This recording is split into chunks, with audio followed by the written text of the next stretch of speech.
Welcome to our MidWeek podcast. These are conversations between pastors and theologians, members of our church staff, focused on our current sermon series and how we understand the purpose and the value of this particular series at this particular moment. So in these conversations, we'll explore why are we studying this text or this topic and why right now? How might this contribute to the faithfulness, discipleship, and formation of us as individuals and as a community? We hope you enjoy. Hi there, and welcome to our midweek podcast here at Mill Creek Foursquare Church. I'm John. I'm here with Pastor Trevor. What's going on? And we are continuing our discussion of the books of Ezra and Nehemiah, the sermon series that we've been in for some time here as a church. As of right now, as we're recording, we've kind of just made the switch from, or just sort of moved from Ezra to Nehemiah. But in our podcast conversations, we'll continue to talk about the sort of two books or the one book in two parts, sort of as a whole. I feel like I'm confusing people every time because I think of my sermon every time I go, okay, Ezra - Nehemiah. But then I go say, turn to the book of Nehemiah. Yeah. And people are like, what is he talking about? Yeah. I think it's fine. I think it's helpful to think it's one book in two parts in certain ways. Volume but it two. Also is Volume 2. It also very much is two books within our modern Bibles. And so I think it's fine. The goal of today's episode is to continue talking about a topic that is significant throughout the books of Ezra and Nehemiah. You could say significant throughout the entire biblical narrative. And it's a topic that we've already covered to some extent in the podcast. Chris and I have had some conversation about it. I think you and I probably even touched on it a little bit in our initial conversations. But I think there's still room for us to unpack it just a little bit more. For at least two reasons, partly because it's a significant theme throughout the entire narrative, and also because it's a theme that I think has a lot of benefit for us to kind of think through in terms of our own faith and witness as Christians in a contemporary context. And that theme is the elements of tension or the dynamics of tension that will inevitably exist for Christian communities and Christian individuals, or more broadly, people who find themselves in covenant relationship with God, who seek to maintain some kind of distinctive identity as the holy, set-apart covenant people of God, and yet seek to do so in the midst of other cultures, other realities, other people groups, other kind of contexts and situations. And so this tension between sort of the distinctive identity of the people of God and the cultural engagement of the people of God, to try to put it more concisely, is what we're going to sort of hope to discuss a little bit today. In the last conversation I had with Chris, we got into this a little bit, and he spoke especially about Ezra chapters 4 and 5, one of these initial moments of conflict between the returning community and some of the surrounding people groups in the land. And then we ended up talking especially about, Chris especially highlighted the extent to which fear can sometimes come to play an unhelpful and unfortunate role in the way that communities sort of navigate these dynamics. Oh, totally, right? There's a sense of polarization, right? The polarization of the peoples, that it's hard when I think of our common cultural, I know we're not going to get into this specifically right now because we've talked about this account, Chris preached on it and such, but I do think there's that tension of the rising of polarization, especially when we live in echo chambers of our own opinions and even creating enemies and fear. It's really based in fear, which, we've seen in Ezra and Nehemiah, those tensions lead into a century plus of further tensions that become even deeply entrenched, though I know we want to speak about other things. So but that's a helpful comment. So maybe to begin our discussion for today, Trevor, like I just said, Chris and I spoke a little bit about some of the early portions of the narrative in Ezra. Are there other parts within, or other significant episodes within the overall scope of Ezra and Nehemiah that sort of highlight for us this tension, this dynamic of asking or exploring or wrestling with the question, what does it mean, what does it look like to cultivate a distinctive identity as the holy people of God in the midst of broader cultural frameworks, other people groups, that kind of thing? Oh, totally, right. And the first thing to say is something you've already said, that this has always been the tension of the people of God in every culture they found themselves in the midst of, whether that be the people of God in Egypt, whether that be the people of God within the land themselves, whether it be the people of God in Babylon, people of God in the first century in Rome. I mean, this has always been the tension of this wrestling of distinctiveness, of being a distinct people, being set apart, yet also believing that the God of the cosmos, the God of the universe, actually desires relationship and invitation to bring people into the covenant, that all peoples would come to worship the one true God. And so the first thing to note is obviously there's always a tension within Scripture that we're navigating and that we navigate today. But specifically in the narrative of Ezra and Nehemiah, one very clear example, and it's a sermon that Chris preached a number of weeks ago in our series, is in the strange account of Ezra chapters 9 and 10. In many regards, it seems like a strange story. It's definitely not one that I would imagine many people have heard preached in our church ever before. Yeah. It's one of those you're like, I don't think we're going to put that on the preaching docket. But that's what I love about our church, though, is we lean into even hard texts and weird texts and strange texts, and we want the whole counsel of God to speak to our situation and circumstance. But it's a strange situation because the people begin to identify, to understand, are wrestling with their distinctiveness, and specifically around the topic of intermarriage to foreign peoples, people who are not of the descent of the Hebrew people and such, and so of non-Israelites. And they start to take out the reading of the law. They start to go through and see all the way back in the Pentateuch that there is a sense of a calling for the people to be distinct, to be a distinct people, a people who are set apart. And specifically when they're thinking of the Pentateuch, they're thinking of the people who are originally in the land, when they're thinking of the Canaanites. Which we know the reality of the Canaanites was, it's one sense a racial piece, but it was more than that, right? Because it wasn't just a racial piece. It had to do with worship. It was a matter of worship that intermarriage could lead people away from the worship of the one true God, the intermingling of the gods and all such. I mean, the tension of syncretism, can't even say that word, is always a tension of the peoples. I mean, we could think of that in marriage today as well, right? There's always a tension of when you think of when you're dating and such, and you're thinking of even entering into a relationship, that to enter into a relationship with maybe someone who doesn't have the same beliefs of anything creates tension. And so there's a sense of that where they're picking up the law in Ezra 9 and 10. And there's a strange story about a divorce decree. And then people come to Ezra, and then Ezra kind of comes onto the scene and brings an interpretation of trying to apply these principles from the Pentateuch of being a people who are distinct, who are set apart.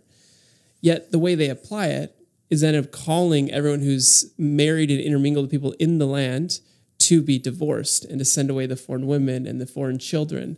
And this is another example of an anticlimactic ending that we see in one of these books, where Ezra, a man who has a fervor for the law of God, who has a genuine desire and a love, it seems to be for the Lord, and it seems to be for his law to be made manifest, to delight in the law of God.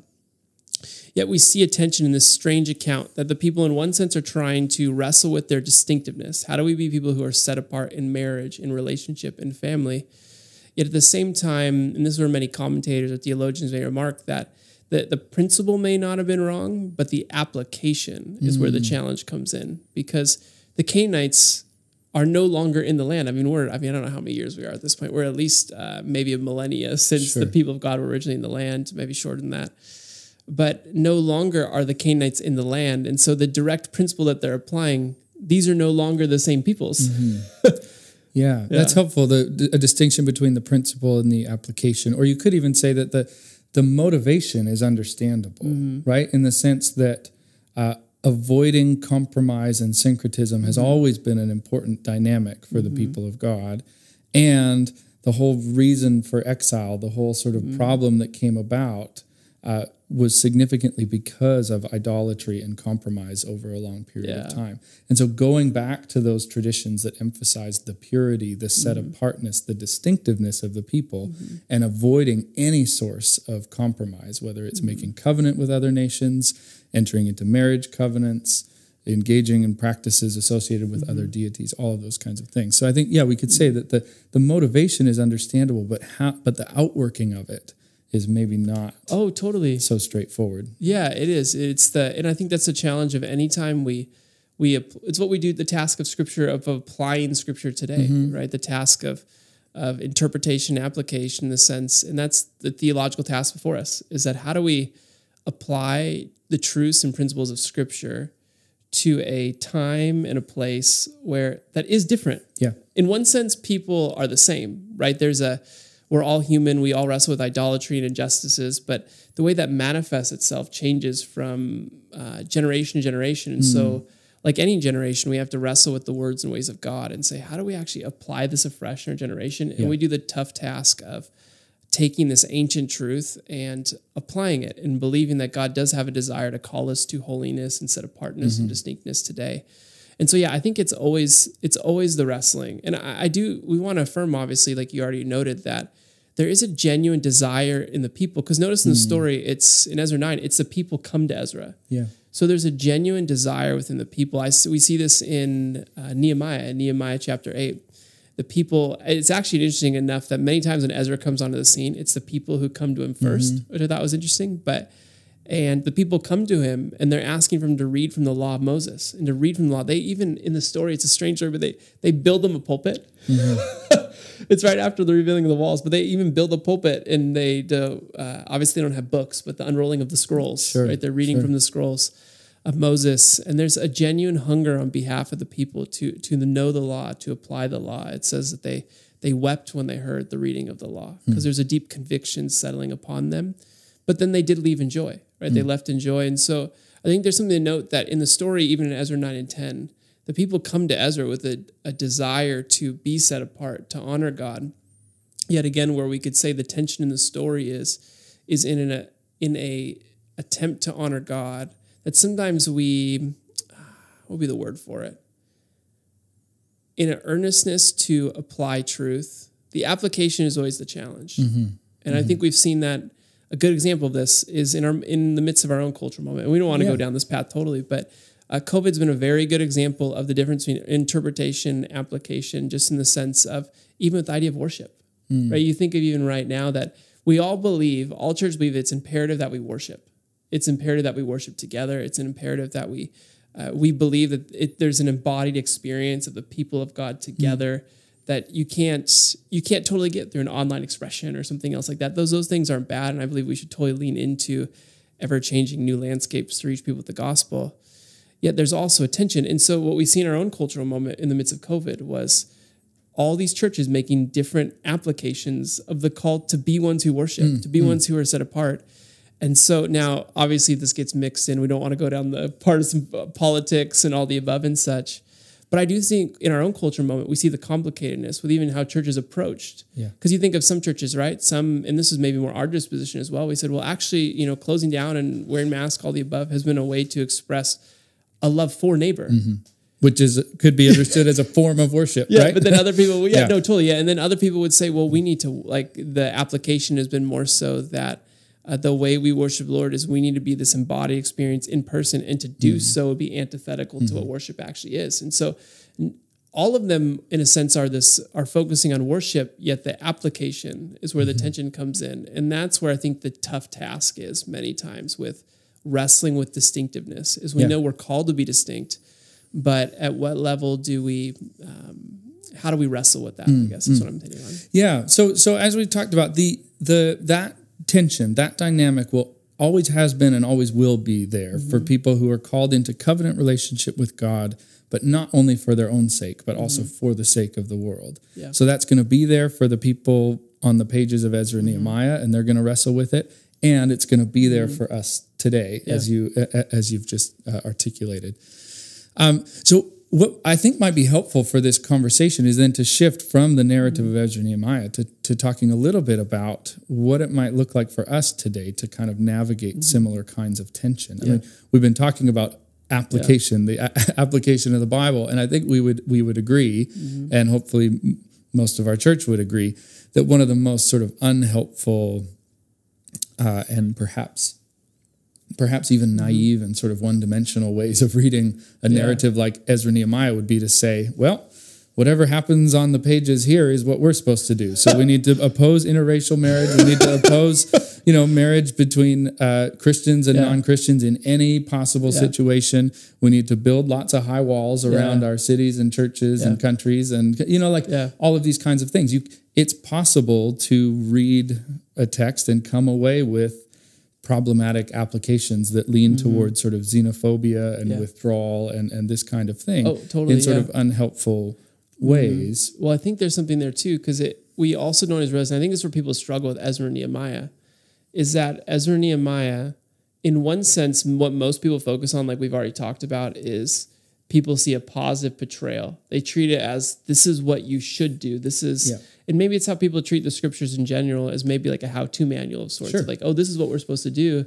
Yet we don't always miss the nuanced critiques within the scriptures itself, where the narrators and the editors, people who are putting the scriptures together, are actually telling us at times it's just as much what we are not to do as much as what we are to do. And I think that's the tension that we miss. And so, John, I'd be interested as you bring this up of what are some of these categories? Because there are different extremes, right? As we enter into the idea of the tensions of distinctiveness, but also engaging culture and engaging people who genuinely we believe need Jesus, right? And the culture in general. And so I'd be interested to hear, what do you see to be some of the major ways that we see manifested these different steps towards wrestling with distinctiveness? Yeah, it's a good question. And I think it's really helpful to parse it out, because I think you mentioned earlier, and we've talked before on the podcast about polarization and how that phenomenon is that a thing?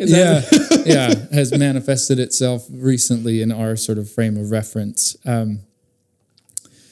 But yeah, I mean, it's so. If this tension we've been talking about is always going to be there, then it's likely, or maybe it's inevitable, that different people and different communities will lean in different directions or try to navigate that tension in slightly different ways. And I think one of the things that happens when one is in a very sort of polarized situation is people either are unable to or refuse to understand the potentially legitimate motivations of other people who are seeking to navigate that tension. You and I might seek to navigate it in slightly different ways, or a church down the street might seek to navigate it in slightly different ways from our church, or folks within a Roman Catholic tradition or Eastern Orthodox might try to navigate it in slightly different ways than the Protestant church, or whatever however we might want to put it.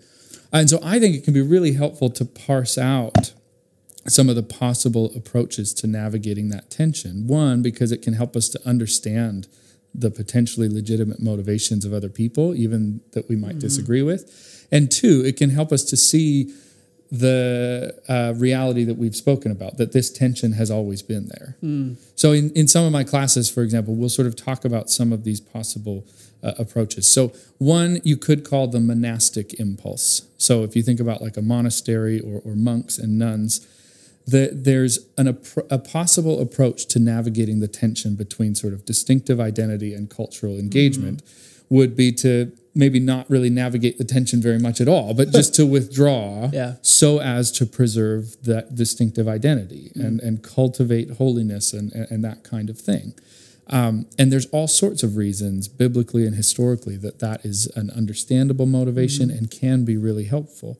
Even if you look back at sort of Jewish communities at the time of Jesus and the time sort of leading up to the New Testament era, you see examples of a number of these different impulses. So the monastic impulse or the withdrawal impulse might be exemplified especially by a group referred to as the Essenes, who sort of withdrew into the desert. Some scholars think it's likely that this is the community that had the Dead Sea Scrolls, and that's where those were discovered, was a region that they were prominent in.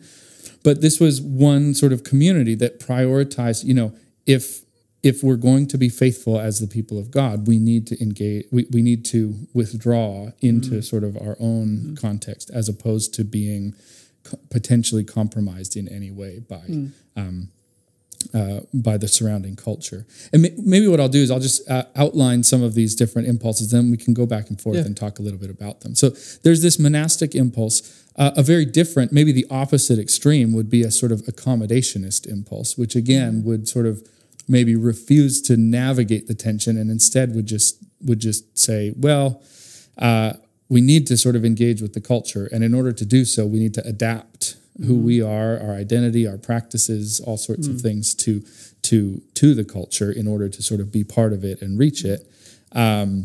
And so then the danger with that sort of extreme is that then you might completely lose or mostly lose the distinctive identity piece. Another possible approach might be a kind of culture war mentality, which would be to say that we cultivate a distinctive identity, but then when we engage with the surrounding culture, we need to sort of somehow overcome it or overpower it or something like that. And then a final one might be something like, cultivating a distinctive identity in the midst of meaningful cultural engagement. So really sort of wrestling with and navigating the tension without letting go of sort of either pole. And like I said, I think each of those has you can find examples of it throughout church history, and you can find examples of it even in the sort of intertestamental period, the period of time leading up to the New Testament, and on the pages of the Gospels. You see Pharisees and Sadducees, for example, in the Gospel narratives, who are certainly cultivating a distinctive Jewish identity, but also engaging meaningfully with the surrounding culture in significant ways. As I said earlier, you see this group called the Essenes at that time that, for the most part, withdraw from society in order to maintain holiness. But then you also see this sort of culture war mentality, you could say, on the part of the Zealots, who advocated for sort of armed resistance against the Romans. And so that was their sort of way of navigating this thing. So if we look way, way back in history, we can see this. But also, I think as I've been articulating it, I'm sure we can both kind of think about how even today we can see elements of these different sort of impulses and how they sort of play out, or why they might appeal to different people in different groups. Yeah. Oh, totally. And I think one you're hitting on, one thing you said that's very helpful, I think, is whether we look at Ezra and Nehemiah and the people of the Old Testament and the Hebrew Bible, or throughout the story of the Hebrew Bible, if we look at the time of Jesus and the various religious communities, and we look to today, it affirms there's a tension there, and there's one that the people of God have always wrestled with. And so I find that very helpful, first of all, that the wrestling isn't necessarily a bad thing, but there's actually a good invitation here that we do need to wrestle with this. We do need to consider it, and we need to.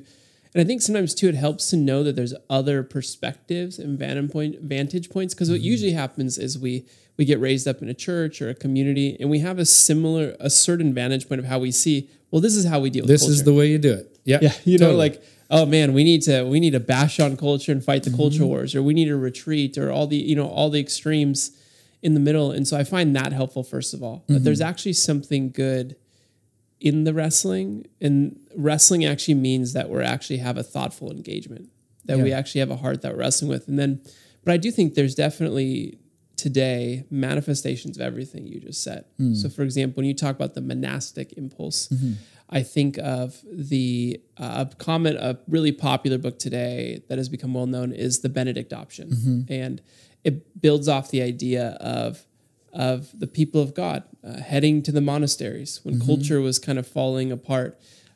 People heading to the monasteries, and that actually became at least the author's point is that it actually saved Western culture. It saved art. It saved all of the things that we know to be true about Western culture. It actually was a key part of actually saving that, because they retreated in the midst of it. And so now he contends, and he takes this to fairly, I would say, far extremes, right? He speaks of that Christians should not have their kids in the public school system or any sort of school system. He even critiques private schools. I mean, he's critiquing everyone, right? And so he pushes for Christians to band together with some sort of homeschool movement and such that only families do together, right? He bargains for even think of jobs, that actually Christians need to form their own networks of workplaces and hiring one another, that in their own way, means of employment that are totally separate from secular culture, totally separate from the culture that we find ourselves in. And so that would be a very extreme version, obviously, but that would be a very common version that people speak of today. And it's one potential option. And like you just articulated really well, I think, it can be helpful whether someone finds that argument or that approach compelling or not. It can be helpful to recognize there are potentially legitimate motivations behind it in terms of cultivating and maintaining the distinctive identity of the people of God in a cultural context that might sometimes be hostile or introduce potential compromise. And yet, like Chris and I talked about in our last conversation, it's also possible that dynamics of fear have taken over to an extent that makes the actual solution sort of unhelpful. Oh, totally. Well, I think the fear thing, you put your finger on the fear thing, and that is the fear thing is a big reality that people wrestle with. I mean, the Barna Group had this stat that they came out with in the last year, I believe, or so, where they had this stat where they said 45% of, I believe it was agnostics, atheists, kind of people who are would not consider themselves religious in any way. 45% of those people would agree with the statement that Christianity is extremist. And so, I mean, that's a large proportion of now there's a large proportion in our country who are religious, right? And so, but they're trying to hit their finger on just the changing tide of whatever you call it, a secular culture, post-Christian culture, all the above. And so I can see how when you first hear that stat, some visceral emotional reaction would be to fear, right? Would be to retreat. Like your first thought would be, man, we need to get out of here. We need to jettison ourselves out or something and all the above. Now, at the same time, though, I think even in the midst of the fear, though, that we know that there's an ever-present call on us as disciples of Jesus. And we know the Great Commission, right? We know the call to go to all nations, that the call and impetus on the people of God has always been to go, right? To lean into the tension, actually. And so, anyways, I think that's where cultural retreat maybe falls short in some ways. That I understand the intention. I understand maybe if you put your heart on the fear factor of it even too, because it is hard when you live in a ever-changing country, an ever-changing place, that the America today may be different than the America that it was 30 years ago or 50 years ago, 100 years ago. And now we can disagree even about the origins of that too. But I think there's something there anyways that invites us. I understand the fear of it, though I also know that there's an impetus to mission and a disposition of God towards all peoples that actually calls us to lean into the tension at times. When we also think of, what were there were two around relevance. So you could talk about the monastic impulse as you just did, and then there would also be the sort of accommodationist impulse and or the kind of culture war, more sort of the interesting butting heads kind of. I think the clearest way to think of that is, and it's not an exact parallel, is just if you think of within the Christian community itself, you think of the polarization of the left and the right. And I think you see a manifestation of on both ends. And the way of Jesus, just, so our listeners know, critiques the left and the right. I thought I was just supposed to choose. No, but I think we lean into whatever our political persuasion is, right? We lean into the critique that is familiar and probably less close to home many times. And so in one sense, the extremes of cultural relevance, we see the idea of like the culture wars. And I think the clearest example of this in the last 40, 50 years has been the moral majority or the religious right. People know the names of Jerry Falwell and Liberty University and all the above. And there's been this sense that we need to actually fight this culture war. There's a war happening, that our country is going, at least in this narrative, is going to the pits, right? Or something like that. And so we need to actually be able to rally, especially around maybe partisan politics and all the above, to be able to rally on the culture, whether it be around issues of abortion or when life happens, issues of marriage, all the above. And so there's a sense of, and in many ways, I actually would put it I would use the word seeking cultural relevance, which I know people wouldn't usually use the word relevance maybe for when people talk about fighting the culture wars. But in many ways, it is a vying for relevance within our cultural moment and a fighting for almost a place at the table is the way you think of it. Sure. You could think of it as, in contrast to the monastic impulse or the withdrawal impulse as a way of preserving the distinctive identity of the people of God. The kind of thing you're describing can be, at least in its more extreme forms, can be a way of saying, well, instead of withdrawing from the culture, we're just going to sort of so fully influence the culture in order to, so that the broader culture takes on our own identity, or at least is sort of consistent with it. And then in that way, the sort of solution comes about. And that's where you think of today, like in the culture in general, that many times people's perspective is, if you're a Christian, if you're not a follower of Jesus, if you're a Christian, you must be a Republican, right? Or something along those lines. And there's, in many of that, it's interesting when you actually read the history of evangelicalism in our country, that much of that, how you'd view that today, comes from the moral majority, comes from religious right, comes from a project that's undertaken for the last 40 or 50 years, which is quite interesting when you study the history of it. And I'm not trying to make a statement about that. It's just kind of interesting enough to see. Now, on the other extreme, you could also critique maybe the Christian. I guess usually you don't use maybe the Christian left, wouldn't be the way I usually hear people refer to it, but more of maybe a progressive persuasion of sorts or something. And you see the other sense of wanting to accommodate within our cultural moment. And there's all sorts of tensions that people debate about and navigate within this. But, the clearest example usually would be a Christian sexual ethic or something along those lines, right? Of the wrestling with, we want to accommodate within a sense of how we define the lines of marriage, for example, or the lines of gender. Now that's the most common, probably when people think of. There's other things we could talk about in the midst of this as well. But there's an extreme on both sides. There's intentionality on both sides, where you could even talk about the last 50 years of the LGBTQ community. And there's been quite an intentionality on the left as well towards a shift of changing the narrative within our country about sexuality, about gender. And that was an intentional movement, though that may not necessarily have been Christians per se and that kind of thing. But I find it interesting, though, that there's both ends. There's an extreme, there's a tension of relevance. There's a desire to be relevant within culture. And so the extreme to either fight culture or to accommodate to it. And it's funny because they almost seem like the exact opposite views. Like you would never put these two people at the same party. Sure. You wouldn't say like, I don't know how to give examples, but you wouldn't put you wouldn't expect these two people to be talking to each other at the same party, but they're actually, I would say the motivation to stay up with culture or to stay engaged with contemporary society, the heart level posture would actually be one and the same. Though the way they go about approaching it on issues would be obviously polarizing and different.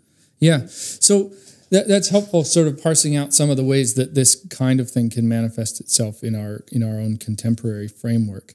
So as we sort of bring this conversation to a close, I think what we're trying to get at is both sort of the way in which a book like Ezra Nehemiah or a narrative like Ezra Nehemiah can kind of, it won't just necessarily answer all of our questions and just kind of say, oh, when faced with this situation, do this. And when faced with that situation, go and do that.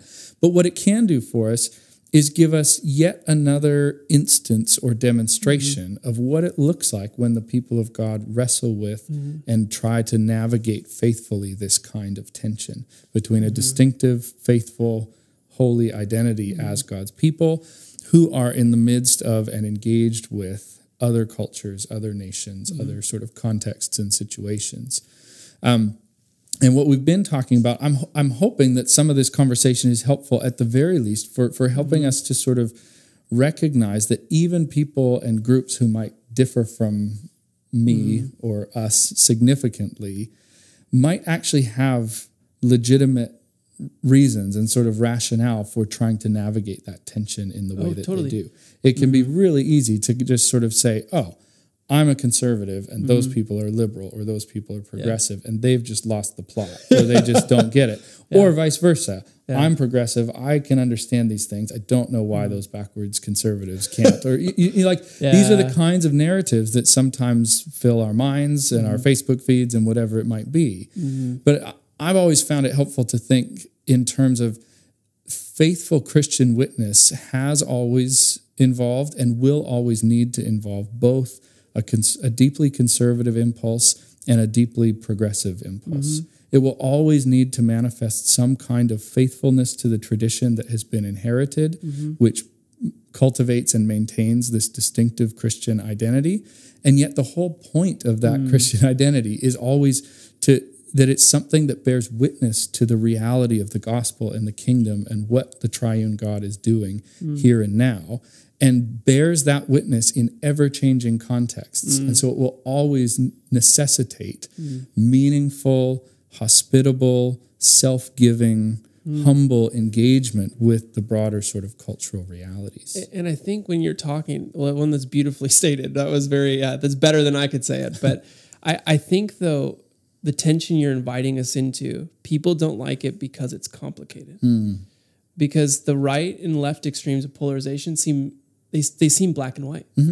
Like as a people, we hate gray, right? There's a tension of, and you're inviting us into, and the scripture invites us into, in the sense of a gray. Like you actually have to think about and navigate. And I think that's where we're called not to the extremes of relevance or retreat, but resilience. There's a resilience in the gospel that we've been a people who have been set apart by the gospel of Jesus. Like we've been made new. We've been from the inside out. We have a new set of desires that are distinct from the world and culture. At the same time, God deeply cares about not just culture, but the people in culture. And I think that's what we lose in the midst of polarization is we get focused on ideas and we miss people. But God deeply cares about across the aisle or not, whether you agree on that. He deeply cares for those people. And there's a heart to lean into actually culture. And I think it invites us into a posture that some have referred to as a creative minority. This comes from the Jewish community. Rabbi Jonathan Sachs has aptly named this. And he writes this, and I had to bring this because I found this is so helpful because he's been asked about how the Jewish community has been able to survive and contribute to the world. And he says this. He says, to become a creative minority is not easy because it involves maintaining strong links with the outside world while staying true to your faith, seeking not merely to keep the sacred flame burning, but also to transform the larger society which you are a part. This is a demanding and risk-laden choice.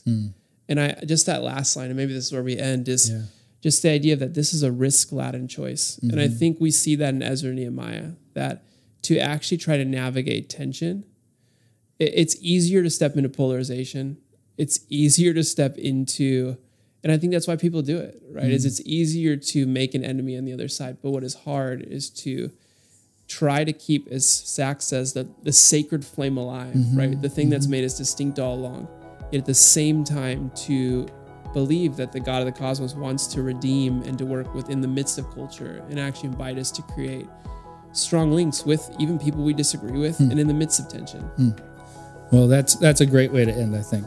May we be a community. May the Lord shape us into a community that is guided by the Spirit in faithfully wrestling with precisely that tension. Thanks for listening. Our podcast is produced by Dave Sproul. It's edited by Tim Muchira, and we have music from Sherry Muchira. If you're enjoying these conversations, we'd love to hear from you, so please subscribe on whatever platform you're using, and we'll look forward to being in touch with you.